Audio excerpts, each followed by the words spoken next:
Yo, what's up? Welcome back to another episode of The Source. Last video here, Pac-12. What I thought was going to be the Pac-12 game of the year doesn't look like it is. Still going to be a great one. USC, Utah, let's go. Welcome to The Source. The Source.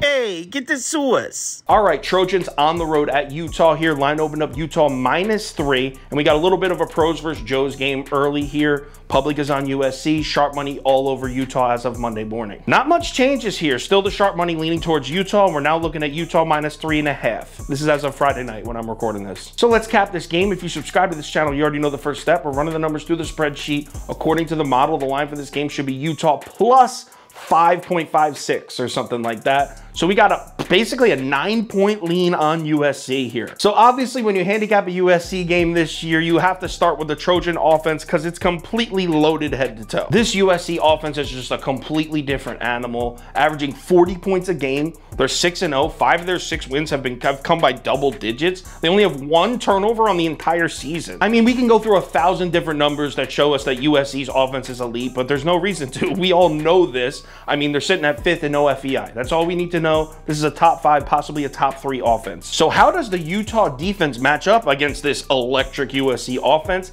And the answer is, on paper, it's pretty good. Check this out.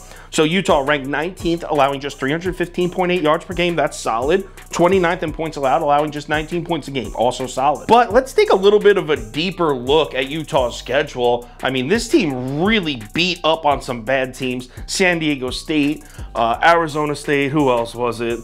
Southern Utah. I mean, they really beat up on those teams. And then the 2 games where they actually faced legitimate competition, that defense didn't look nearly as good. I know everyone wants to give them a pass for that week 1 loss against Florida, myself included. I gave them a pass on that. But we can't overlook the fact that the Gators ran for 283 yards, 283 rushing yards. And then what happened last week against UCLA? Did you see that game? Oh my God.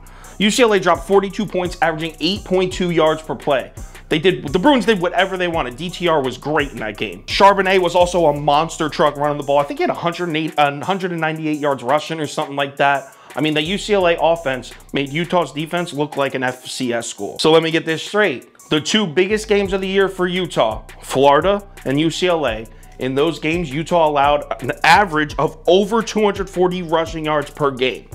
Wow. That doesn't really give me much confidence to lay 3 and a hook to arguably the most explosive offense in college football, does it? Now, here's where the story changes, because now we're going to stop talking about the USC offense and we're going to start talking about the USC defense. And this is where it goes from a happy story to a sad, sad story. The Trojans defense sits all the way back at 71st in DFEI. Also, they're 92nd in the country in yards per carry allowed. And the reason I brought up the run defense numbers is I think that's going to be a big part of Utah's game plan here. We already know that head coach Kyle Whittingham does not want to get into a shootout with the Trojans. Absolutely not. We already know this. He doesn't want to get into a shootout with Lincoln Riley.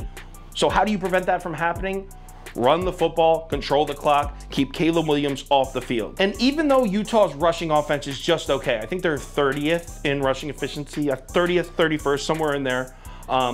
So even though they're just okay at running the ball, they'll still be able to move the chains running the ball in USC because everybody moves the chains running the ball against USC. So that's your question right there, and let's answer it together. Do we think that Kyle Whittingham and the Utah offense are going to be able to run the ball and control the pace of this game enough to keep Caleb Williams and that USC offense off the field and cover this number at 3.5? And to be honest, I actually think that Utah will have success doing that, but it's -3.5.